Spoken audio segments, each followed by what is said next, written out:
ಇಲ್ಲೊಂದು I D ಇರತಕ್ಕಂಥದ್ದು, ಪಾಕಿಸ್ತಾನ್ ಜಿಂದಾಬಾದ್ ಅಂಥೇಳಿ ಒಂದು ವೈಫೈ ಐ ಡಿಯನ್ನು ಈ ಒಂದು 100 ಅಡಿ ಅಂತರದ ರೇಡಿಯಸ್ ಒಳಗಡೆ ಯಾರೋ ಒಬ್ಬರು ಉಪಯೋಗಿಸ್ತಾ ಇರ್ತಕ್ಕಂಥದ್ದು ಕಂಡು ಬಂದಿರತಕ್ಕಂಥದ್ದು.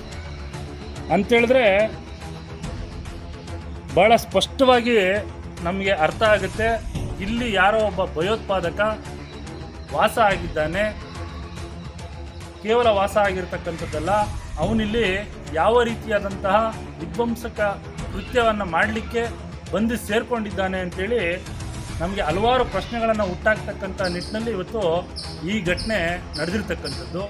ಆ ಹಿನ್ನೆಲೆಯಲ್ಲಿ ಸ್ಥಳೀಯರು ಇವತ್ತು ನಮ್ಮ ಬಜರಂಗ ದಳದ ಕಾರ್ಯಕರ್ತರನ್ನು ಸಂಪರ್ಕಿಸಿ ನಮ್ಮ ಗ್ರಾಮದಲ್ಲಿ ಈ ರೀತಿಯಾದಂಥ ಒಂದು ಐ ಡಿ ಬೆಳಗ್ಗೆಯಿಂದ ಚಾಲ್ತಿಯಲ್ಲಿದೆ ಅಂಥೇಳಿ ನಮಗೆ ಮಾಹಿತಿಯನ್ನು ಕೊಟ್ಟಿರ್ತಾರೆ. ಏನು ಸ್ಥಳೀಯ ಪೊಲೀಸರು ಜಿಗಣಿ ಪೊಲೀಸ್ ಠಾಣೆ ಅಧಿಕಾರಿಗಳಿಗೆ ದೂರನ್ನು ಕೊಟ್ಟು ಈ ಭಯೋತ್ಪಾದಕನನ್ನು ಹಿಡಿಬೇಕು ಅಂತೇಳಿ ನಾವಿವತ್ತು ಈ ಒಂದು ಸ್ಥಳಕ್ಕೆ ಭೇಟಿಯನ್ನು ಕೊಟ್ಟಿರ್ತಕ್ಕಂಥದ್ದು.